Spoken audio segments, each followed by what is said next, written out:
سلامونه نیکې هیلې احترامات مې ومنئ ملګرو الهام جان باجوړی ما غواړم چې نن در سره جالب ترین صاحب غزل شریک کړمه. جالب ترین صاحب وایي چې زړه تا له ځانه بېل کړمه که بله چاره وکړم، زړه تا له ځانه بېل کړمه که بله چاره وکړم، هغه توبه دې بس ده او که بله توبه وکړم.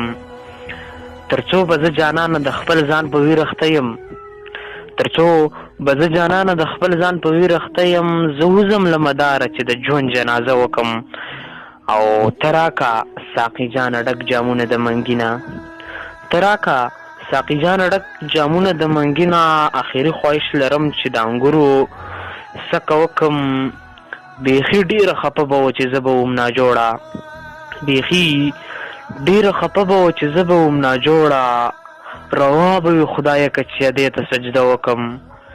بیخي ډېره خفه به وه چې زه به وم ناجوړه، روا به وي خدایه که چې دې ته سجده وکړم.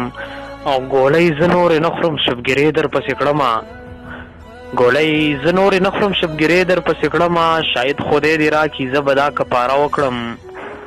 نن ټول حجرې ته راشئ زه ستار سره درځمه، نن ټول حجرې ته راشئ زه ستار سره درځمه، نن غواړم یارانو چې غزل در زمزمه کم. جالب نور هم فکره یاران ټول راټولومه، جالبه نور هم فکره یاران ټول راټولومه، وطن د ازادۍ قصه به ټوله ورته وکم. دغه غزل د جالب ترین صاحب ټولو مسافرو ته ډالۍ.